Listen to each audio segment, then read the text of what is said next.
Welcome back. We are covering 20 key activities to guarantee successful employee onboarding. And if your company and your team is struggling with retention, this is just one of the things that you can do to potentially improve that by providing a great onboarding experience for new hires.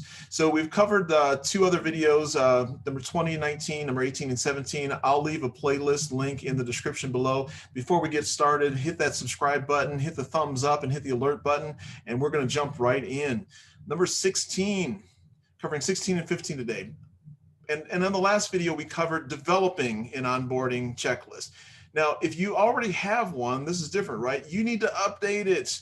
A lot of times you just grab things or print things off or email a soft copy of, the existing checklist, and nobody has looked at that thing in 3 years. Maybe your team's been very stable and there's not been any new hires, but you just can't go and dig into that file cabinet and dust off this decrepit checklist that hasn't been checked in 4 years. And the restaurant that you may recommend in terms of lunch places and hangouts doesn't even exist anymore. Or you've moved buildings, the HR building where they need to check in on the first day, they've moved campuses or moved buildings and it's not even located there. You're doing a disservice by handing people outdated checklists that no one's updating. And one of the things that you can do to make sure that this gets updated appropriately, you need to eyeball it as the hiring manager first and foremost. Then you should have your team eyeball it as well. This should be like a 15-minute, just quick type of thing, and everybody puts it on Teamsite or SharePoint so that you don't have to worry about version control, and everybody updates with little things that they catch.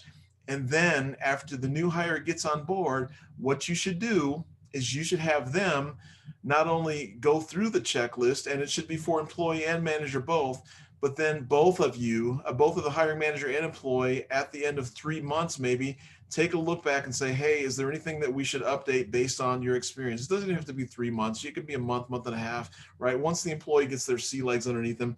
But that's just something that you can do for each new hire that comes in. You can update it and you have a couple sets of eyes on it. It's not the responsibility of one person. And if you lose that one person who's been doing it, you don't know the status or where it is. But that way, everybody, is again, providing input on that, and then can also provide the freshest set of data for the new employee to new hire to use. And it's something that's valid. Number 15, provide a manager and team profile. I've worked for companies before where there's nothing exists at all. So if nothing exists, this is something that you should have basically just a little PowerPoint, right? And you can put a one slider together with the picture, hey, Charlie's been working for this team and this company for X number of years. This is his title. This is what he does. Here's his family information. If that's what you want to share, here's some hobbies and just some interesting tidbits and facts.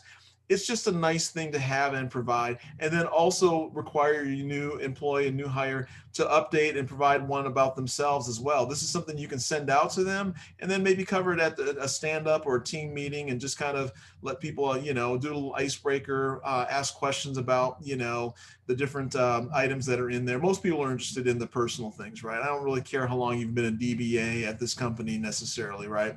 Technology has probably changed since you started 25 years ago, even 5 years ago.